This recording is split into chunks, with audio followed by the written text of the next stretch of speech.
Netflix cesse la diffusion de ses contenus sur le territoire russe en raison de l'invasion lancée par Vladimir Poutine en Ukraine. Une décision qui suit le gel des productions locales. Une nouvelle sanction est tombée. Netflix a suspendu son service en Russie pour protester contre l'invasion à grande échelle de l'Ukraine par Vladimir Poutine. Plus tôt cette semaine, le service de streaming avait annoncé qu'il mettrait en pause tous les futurs projets et acquisitions en provenance de Russie, rejoignant une liste croissante d'entreprises qui ont rompu leurs liens avec le pays. Netflix avait 4 projets originaux russes en préparation, dont une série policière en tournage qui a depuis été mise en attente. Netflix a également récemment refusé de diffuser 20 chaînes de propagande russe gratuites que la plateforme était tenue d'héberger en vertu de la loi russe. Maintenant, la société franchit une étape supplémentaire en fermant complètement son service. Compte tenu des circonstances sur le terrain, nous avons décidé de suspendre notre service en Russie, a déclaré un porte-parole de Netflix, comme le rapporte Variety. Le contre-coup économique auquel la Russie a été confrontée à la suite de sa décision d'entrer en guerre avec l'Ukraine a été intense.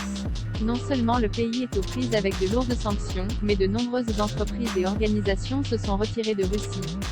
Des entreprises comme Microsoft, Apple et Dell ont annoncé qu'elles avaient suspendu leurs ventes dans le pays, tandis qu'IKEA a fermé des magasins et Nike a déclaré qu'elle ne traiterait plus les commandes en ligne.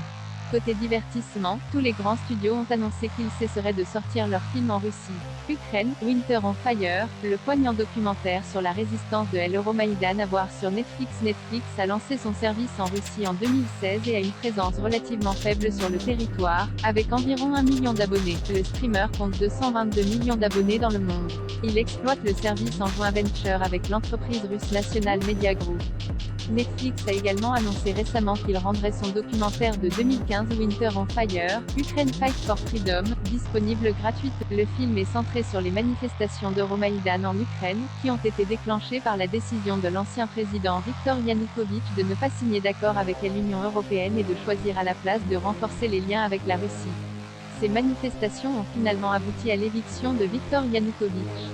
Cela a également exacerbé les tensions avec la Russie, Vladimir Poutine utilisant le renversement comme prétexte pour envahir et annexer la péninsule de Crimée en Ukraine. L'invasion de l'Ukraine par la Russie le 24 février 2022 a provoqué une crise humanitaire et de réfugiés, ainsi que des craintes croissantes qu'elle puisse déclencher un conflit nucléaire.